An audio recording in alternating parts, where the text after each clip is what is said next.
David Croft just made the boldest prediction of the 2026 preseason.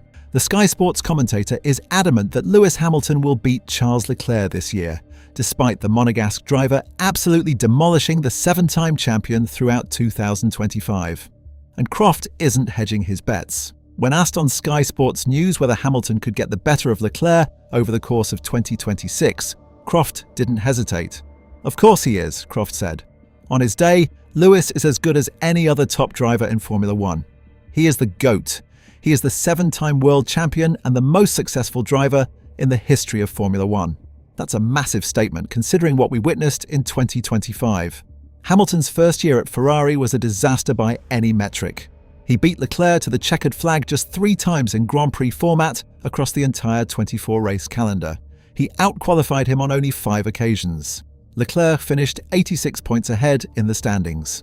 Hamilton didn't score a single Grand Prix podium all year, finishing 6th in the championship, while Leclerc managed 3 podiums despite Ferrari's struggles. So why is Croft so confident Hamilton can flip the script? Because the regulations have completely changed and Hamilton has already shown he's a different driver in the SF26. I think Lewis has hinted he feels more connected with these cars, more at home, has more of his DNA in this current Ferrari car, Croft explained. He didn't necessarily like the ground effect era of cars that we had from 22 to 25, and this year I think gives him a reset and an opportunity to go out and prove once again that he is capable of beating anyone. Hamilton spent 8 to 10 months working in Ferrari's simulator helping develop the SF26. That's 8 to 10 months of input before he even sat in the car for Barcelona testing. The car was built with his feedback baked into the design from day one, and the difference was immediately obvious during pre-season testing. Subscribe now because this Ferrari story is about to get wild in Melbourne. Help us hit 10,000. Ferrari topped the timesheets in both Barcelona and Bahrain. Leclerc set the fastest lap in Bahrain testing, but Hamilton's performance told a different story than 2025. He wasn't struggling to find the limit. He wasn't complaining about a car he couldn't drive. Instead, he posted consistent lap times, completed high-mileage runs, and looked comfortable in the SF26 from the first session. The practice starts were the most telling indicator of Ferrari's potential and Hamilton's renewed confidence. The FIA trialled new race start procedures at the end of every testing session in Bahrain, and Hamilton was the fastest driver off the line on both occasions. Not just fast, dominant. David Croft couldn't contain his excitement watching Hamilton launch off the grid. Lewis Hamilton, as he did at lunchtime, getting the best start of all and takes the lead into the first corner, Croft said during the broadcast.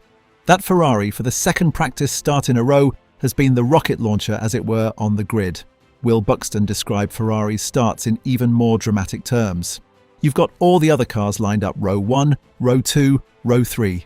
Lewis is back on like row 10. He wasn't even in Bahrain anymore, and by the time they got to turn 1, Lewis was P1, Buxton said on the Up to Speed podcast. The way it looks at the moment, Ferrari could qualify on the back row of the grid and be leading the Grand Prix by turn 1. That's a massive weapon heading into Melbourne. If Ferrari can consistently nail race starts like they did in testing, Hamilton and Leclerc will be gaining positions on the opening lap every single race. In a championship battle that could come down to a handful of points, those starts could be the difference between finishing on the podium or in the midfield.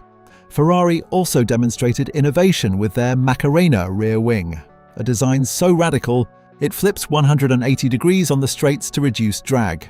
The wing essentially turns into an airplane wing, inducing lift while keeping the rear tyres planted with a small stabilising element. Early telemetry showed Hamilton gaining 8 to 10 km per hour of top speed with the new wing, though Ferrari reverted to a conventional design after initial testing. The SF26's performance in testing wasn't just about lap times. Ferrari was the only team to break into the 1 minute 31 seconds during Bahrain testing. They showed strong reliability across both test sessions. And most importantly for Hamilton, the car responded to his driving style in ways the SF25 never did. Hamilton's social media post after testing concluded said everything about his mindset heading into 2026. "For a moment, I forgot who I was," he wrote, referencing the self-doubt he experienced during 2025. That's the 7-time world champion reminding himself, and everyone else, that one bad season doesn't define a career. Croft isn't alone in his prediction. Will Buxton flat out stated, "I think Lewis Hamilton is going to be winning races again." Jenson Button, Hamilton's former McLaren teammate, expects him to be back to his best under the new regulations. Lando Norris said Hamilton will be one of the front runners this year.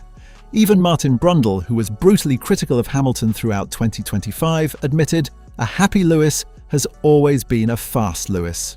The fan confidence is equally striking. In a poll asking who would win the 2026 championship, Hamilton garnered nearly 1/3 of all votes.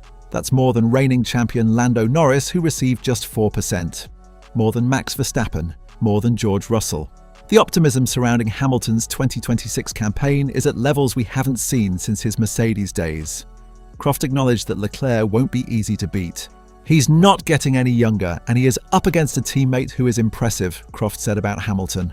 But the Sky commentator also recognizes that a motivated, confident Hamilton driving a car that suits him is a completely different proposition than the struggling version we saw in 2025.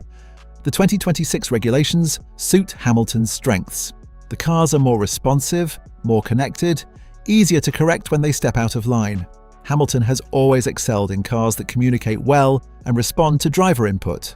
The ground effect cars of 2022 to 2025 were the opposite: unpredictable, inconsistent, difficult to extract performance from. The SF25 amplified all those negative characteristics. Ferrari stopped developing the SF25 in April 2025 to focus entirely on the SF26. That early shift paid off. While other teams were still fighting for 2025 championship positions, Ferrari was already deep into 2026 development. The reliability they showed in testing proves they didn't rush the project. The performance proves they nailed the concept. Hamilton's age, 41 years old, keeps getting mentioned as a potential limiting factor, but his testing performance suggests the opposite. He completed long runs without issue. He adapted quickly to the new energy deployment systems that define the 2026 regulations. He demonstrated racecraft during the practice starts that reminded everyone why he's a 7-time champion. The real question isn't whether Hamilton can beat Leclerc. The real question is whether Ferrari has built a championship-winning car. If they have, then Croft's prediction becomes far more significant. A motivated Hamilton in a competitive car is a title threat, not just a teammate challenger. Leclerc is entering 2026 with confidence after dominating Hamilton in 2025. He knows the team. He knows the politics. He's been at Ferrari since 2019 and has navigated the internal dynamics better than any driver since Fernando Alonso. But Leclerc has never faced a version of Hamilton driving a car that actually suits his style. The Australian Grand Prix is 5 days away. That's when Croft's prediction gets tested. If Hamilton qualifies close to Leclerc and races competitively, the narrative shifts immediately. If he's still struggling like 2025, then the optimism was misplaced, and the regulation reset didn't help him as much as expected. Ferrari is bringing both drivers to Melbourne with genuine belief they can fight for victories. Team principal Fred Vasseur has repeatedly said the SF26 is the car Ferrari wanted to build but couldn't under the previous regulations. The team's morale is completely different than 2025. The atmosphere in testing was positive, focused, confident. Hamilton's improved form in testing wasn't a one-off. He showed consistency across both Bahrain sessions. He adapted his driving to maximize the SF26's strengths. He worked productively with the engineering team to refine setup direction. All the elements that were missing in 2025 suddenly appeared during pre-season. Croft's confidence in Hamilton isn't blind faith. It's based on watching the 7-time champion operate at the highest level for nearly 2 decades. It's based on seeing how Hamilton responds when he has the tools to compete. And it's based on the evidence from testing that shows Hamilton is a completely different driver in the SF26 than he was in the SF25. Melbourne will reveal whether that evidence translates to race performance. The Australian Grand Prix has always been unpredictable. New regulations, new cars, new energy deployment systems that teams are still learning to optimize. But if Ferrari's practice starts are any indication, Hamilton will be leading into Turn 1 regardless of where he qualifies. Leclerc remains the favourite in the Ferrari garage. He's faster over 1 lap. He's more familiar with the team. He's proven he can extract performance from difficult cars. But 2026 isn't about difficult cars. It's about regulation resets and new opportunities. And if there's one thing Hamilton has proven throughout his career, it's that he excels when the rules change and the playing field resets. David Croft is backing Hamilton to beat Leclerc in 2026. After watching what happened in 2025, that's the boldest prediction anyone in the paddock has made. But the evidence from testing suggests Croft might be onto something. Hamilton looks reborn, Ferrari looks fast, and Melbourne is 5 days away from proving whether the GOAT still has what it takes to beat one of the best qualifiers on the grid. The Ferrari teammate battle in 2026 might be the most compelling storyline of the entire season. And if Croft is right, we're about to watch Lewis Hamilton remind everyone exactly who he is,